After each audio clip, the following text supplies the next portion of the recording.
Assalamualaikum semuanya. Aduh, makasih buat yang udah support selama ini. Gue juga nggak bisa ngomong terlalu banyak sih, cuman penghargaan buat diri gue pribadi. Vlog yang pertama kemarin, alhamdulillah sangat baik supportnya, antusiasnya, teman-teman semuanya. Nah, di balik itu semua ternyata banyak yang DM gue lagi nih. Bang, coba dong tayangin live waktu abang perform sama band abang itu, gitu. Dan itu bukan 1-2, itu banyak ternyata. Wah gila. Makanya gue baru sekarang nih kepikiran lagi gitu. Ya udah akhirnya gue coba pulang nih sini, terus mau coba kasih reaction ya. Menurut gue sih reaction ya. Jadi pernah live perform gue beberapa waktu lalu sih, waktu itu sama bener-bener sama anak-anak Sinopsis ya, band gue dulu itu. Jadi bener-bener live perform yang memang waktu itu kondisinya wah gila, itu bener-bener gue salutin sih sama anak-anak semuanya. Karena apa? Waktu itu perform di lokasi yang lumayan jauh sih, lumayan jauh dari parkiran ke panggung aja, itu ke lokasi, ke view itu sangat jauh stage-nya tuh. Ternyata kita sampai bantuin kru bawa-bawa alat semuanya. Udah gitu kondisi sampai sana malam dan nggak ada waktu istirahat cukup ya, karena saking perjalanan jauh gitu. Nah, sampai akhirnya gue mau coba reaction yang waktu itu di kondisi yang seperti itu. Nah, permasalahannya waktu itu kita sama sekali nggak ada waktu buat cek sound. Buat cek sound nggak ada, buat kru untuk di stage itu cek apa namanya lokasi segala apapun tuh nggak ada waktu sempat. Karena waktu itu kita waktu itu benar-benar habis dari satu tempat ke tempat lain lagi, ke tempat itu. Jadi waktu itu cukup sekitar 2 titik lah, cuman waktunya agak berdekatan, cuman yang satu lokasi agak jauh gitu. Ini gue puterin nih ya, sesuai dengan permintaan teman-teman yang ada beberapa kemarin. Ya kita lihat aja, oke?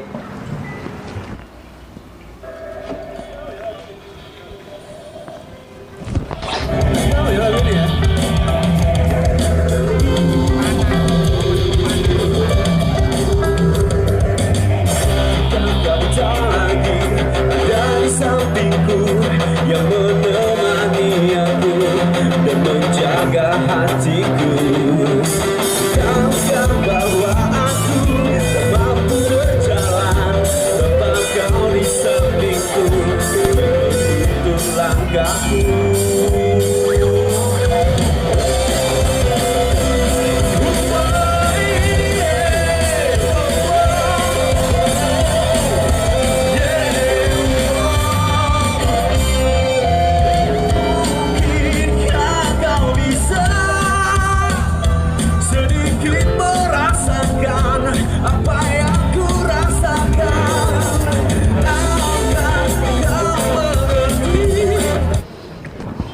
Wah, gila. Ini gue ingat banget situasi waktu itu ya. Jadi ini gila sih ini. Gue ngerasa bener-bener apa ya? Balik ke masa lalu yang beberapa waktu dulu lah, sekitar 2-3 tahun kemarin lah ke belakang ini kalau nggak salah ya waktu itu. Ini gue cerita nih sebenarnya gini. Ini kondisi stage ini jauh dari parkiran, asli nih jauh. Itu panggung stage itu segede gaban, gila gede banget itu panggung, luas, lebar, gede ya pokoknya. Tapi itu jauh dari parkiran, kebayang ya, dari parkiran gua termasuk anak-anak semua Sinopsis bantuin kru kita juga bawa alat bareng-bareng, dan nggak bisa masuk kendaraan. Gua nggak tahu ya si panitia itu, penyelenggara panggungnya bawanya gimana, itu gila itu. Padahal kita siangnya itu, sorenya itu kita ada perform di mana waktu itu ya. Jadi itu titik kedua sih sebenarnya. Nah kita tuh udah nggak ada ini apa namanya waktu buat cek sound segala apapun, itu langsung hajar gitu. Istirahat sebentar sampai, dan ternyata giliran Sinopsis yang emang terakhir di situ perform gitu. Kurang lebih jam berapa? Jam 10-an lah kalau nggak salah itu. Nah di situ gue inget banget, tanpa cek sound, tanpa apapun, udah sebener-bener kita emang pure seininya kita lah waktu itu, kerjasama sama kru aja waktu itu, tim kru kita. Di situ kita nggak ada cek sound, terus nggak ada sound engineering juga, itu pure murni sound engineer yang emang ada di situ, yang punya sound itu gitu. Tanpa mereka tahu spek kita apa, settingan kita apa gitu. Nah, jadi sebenarnya ini tips juga buat teman-teman yang masih suka aktif ngeband ya. Kalau bisa sih sebelum perform itu pertama ada cek sound, terus lebih kalau bisa lagi ada sound engineer pribadi ya buat band itu.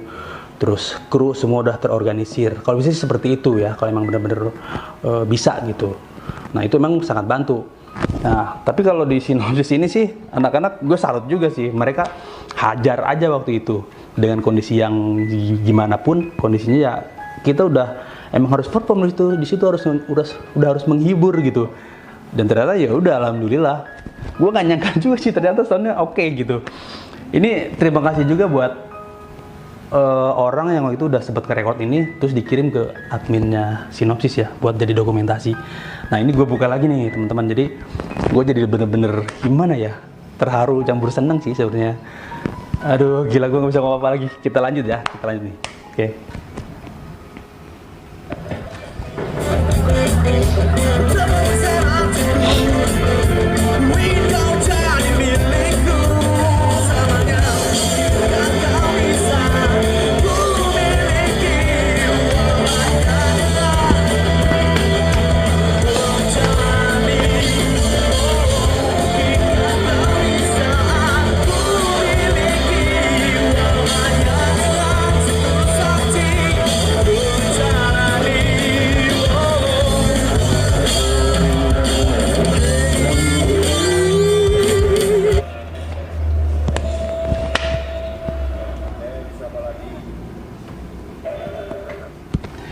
Nah teman-teman, aduh gila, kayak apa ya, kayak disambar petir gue sekarang nih. Jadi ngerasain apa ya, bener-bener flashback ke waktu itu gitu ya. Nah, gue coba bahas satu-satu nih ya temen gue nih, kalau di atas panggung seperti apa gitu. Pertama yang gue bahas dulu vokalis dulu lah ya, Andi. Nah, yang pengen gue bahasnya itu kalau di panggung nih Andi itu ya. Kalau pertama memang dia mungkin menyesuaikan mic-nya itu, karena dia sering nggak pakai mic sendiri dia tuh, mic panggung pun seadanya itu dia hajar gitu. Itu yang gue demen sama dia sih. Jadi dia nggak peduli itu mic seperti apa, dan ternyata oke aja tuh menurut gue, power nggak ada masalah, malah makin lama makin stabil gitu. Itu kelebihan Andi ya, Andi seperti itu. Jadi powernya oke banget dia tuh, makin lama makin stabil, makin jadi sih kalau udah, apalagi kalau misalkan udah euforia penonton gila banyak banget gitu ya, dan respon oke gitu semuanya. Bukan cuma Andi yang ngerasain, mungkin semua lah. Jadi bukan capek itu, gila itu malah adrenalin tuh bener-bener malah tambah naik gitu, malah tambah semangat gitu mereka juga. Itu sih kalau Andi ya. Terus kalau misalkan Cuing yang main bass nih, Putra, di panggung tuh asik banget. Dia enjoy dengan style dia sendiri, gaya dia sendiri. Lihat aja loh, dia tuh jalan ke sana ke sini gitu, nyamperin si ini si itu.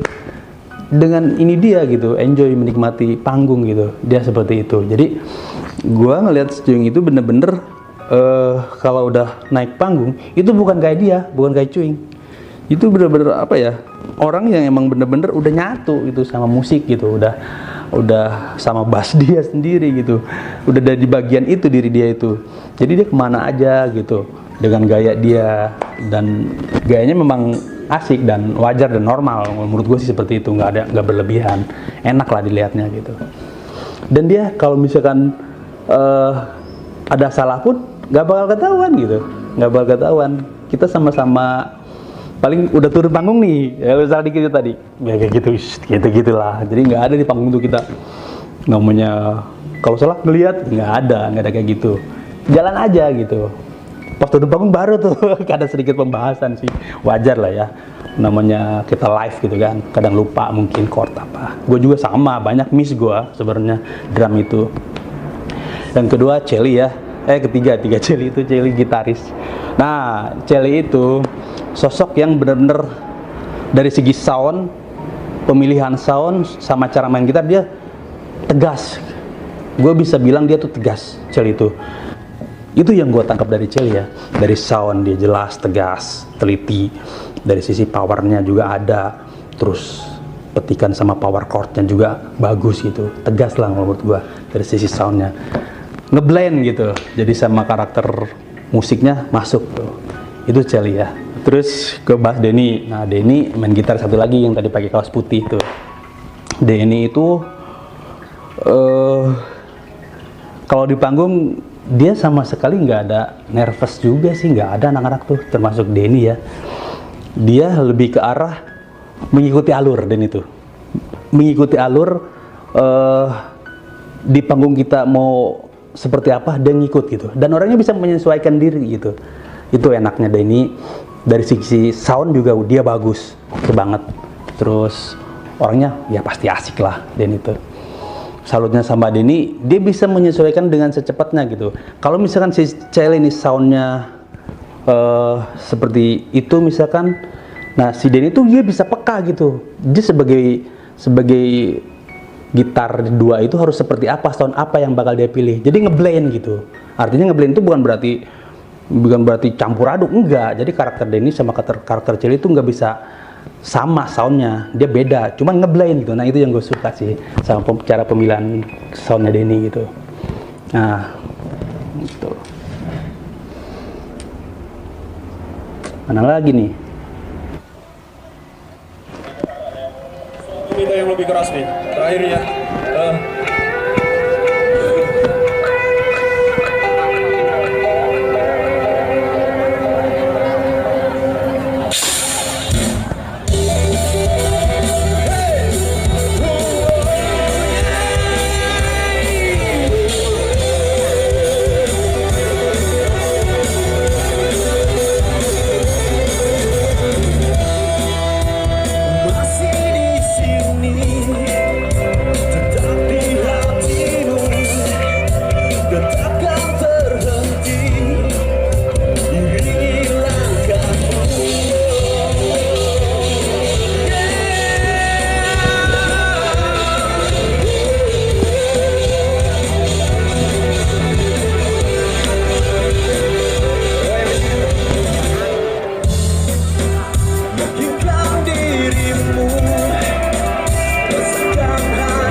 Wah,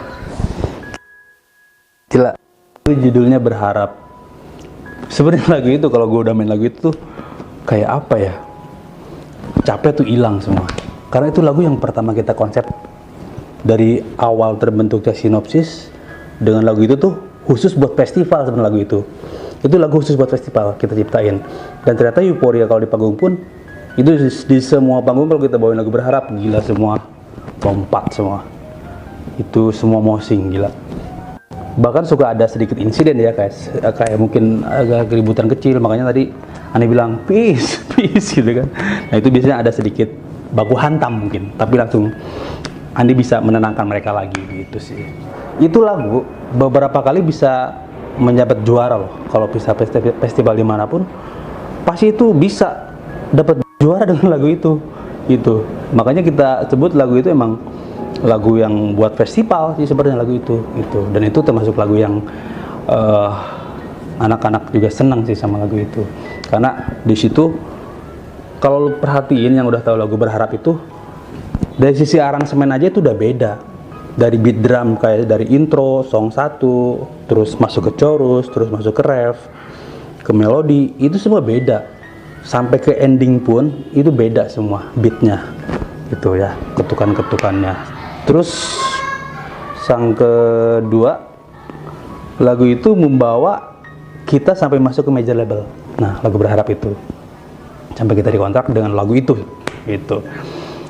Terus gue nggak bisa reaction banyak-banyak sih kalau apa ya, kalau lagu ini gue sendiri udah kebawa masuk ke situ sebenarnya. Sekarang kita lanjut dulu ya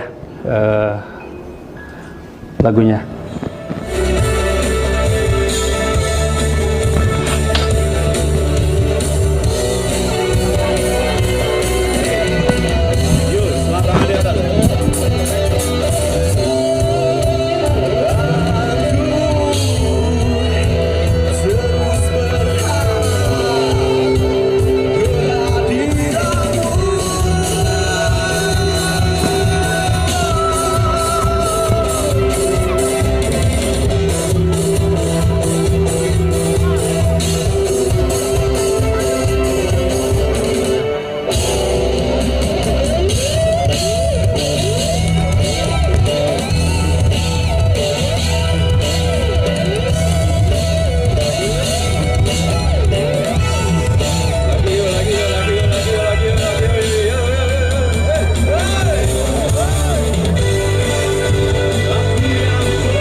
Gila.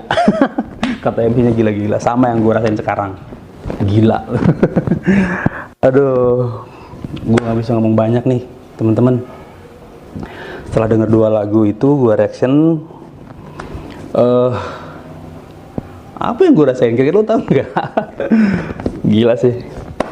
Ini adrenalin gue nih udah mendidih, bener-bener mendidih.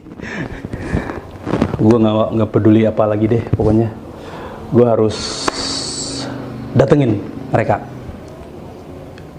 Gue nggak bisa ngomong apa lagi nih. Gue mau cabut pokoknya. Gue mau ke sana. Oke.